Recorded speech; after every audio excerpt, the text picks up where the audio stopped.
Assalamualaikum warahmatullahi wabarakatuh. Perkenalkan nama saya Gita Martadi Cayani dengan NPM 2254181003 dari kelas Ilmu Tanah A. Di sini saya akan mempresentasikan hasil diskusi saya yang berjudul Ide Usaha Dimsum. Latar belakangnya, jadi bisnis dimsum tidak hanya dijalankan dalam skala yang besar saja, namun bisa menjalankan bisnis dimsum dalam skala kecil. Menjalankan bisnis dimsum dengan skala kecil itu cenderung lebih mudah dijalani daripada menjalankan bisnis dimsum dalam skala yang besar dan luas, karena resiko yang dihadapi juga tidak terlalu besar. Bagi masyarakat kecil, mendapatkan dimsum di sebuah restoran tentunya akan sangat kesulitan. Selain itu, harga dimsum yang disajikan pastinya sangat mahal. Melihat ini, saya yang belum memiliki usaha dapat memulai untuk menjalankan peluang bisnis usaha dimsum dalam skala kecil. Tujuan yang pertama itu mengetahui kekuatan, kelemahan, peluang, dan ancaman dari ide bisnis dimsum. Terus yang kedua, mampu menentukan prospek keberhasilan pengembangan usaha dimsum. Peluang bisnis dimsum di masyarakat.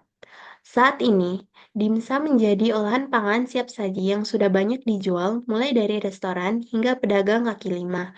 Pada era modern saat ini, dengan perkembangan teknologi yang semakin pesat, membuat masyarakat untuk terus mengikuti perubahan gaya hidup seperti mengkonsumsi makanan yang praktis. Pengolahan dan penyajian dimsum yang praktis serta rasanya yang gurih menjadikan olahan dimsum disukai oleh banyak masyarakat sehingga mempengaruhi permintaan produk dimsum. Jadi di dalam peluang usaha terdapat faktor internal dan eksternal. Untuk faktor internal itu ada kekuatan dan kelemahan, dan faktor eksternalnya ada peluang dan ancaman. Analisis biaya pendapatan dari jurnal ilmiah yang saya dapat, yaitu jurnal ilmiah multidisiplin oleh Dimsum Senopati, itu dilakukan penelitian untuk mengetahui biaya yang dikeluarkan, pendapatan yang diperoleh, serta efisiensi dalam usaha dimsum di daerah Karawang, Jawa Barat.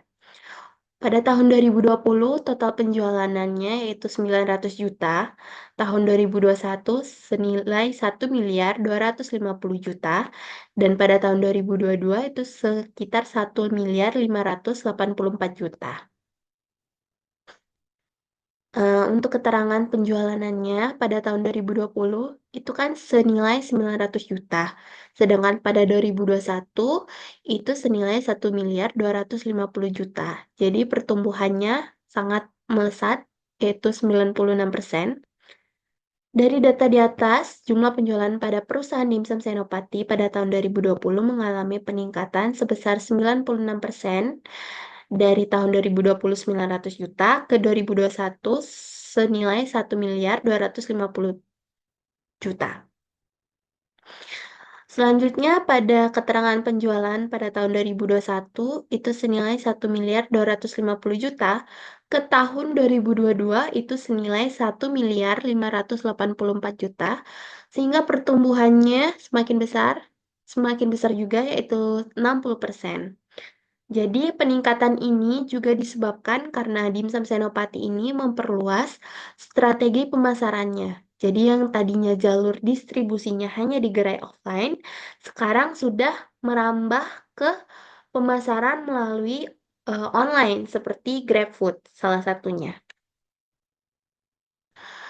Jadi untuk kesimpulannya, kekuatan dari ide bisnis dimsum yaitu bahan baku dimsum yang mudah ditemukan, sedangkan kelemahannya yaitu kulit lumpia yang mudah rusak jika disimpan terlalu lama di suhu ruang. Sedangkan yang kedua, berdasarkan analisis yang dilakukan, dapat disimpulkan bahwa prospek pengembangan bisnis dimsum sangat baik dan peminatnya banyak terutama di kalangan ibu rumah tangga, anak sekolah, mahasiswa seperti saya, dan juga bahkan pekerja kantoran. Eh, Baik, terima kasih. Sekian presentasi saya. Apabila ada salah kata, saya mohon maaf. Kepada Allah, saya mohon ampun. Wabillahi taufiq wal hidayah. Wassalamualaikum warahmatullahi wabarakatuh.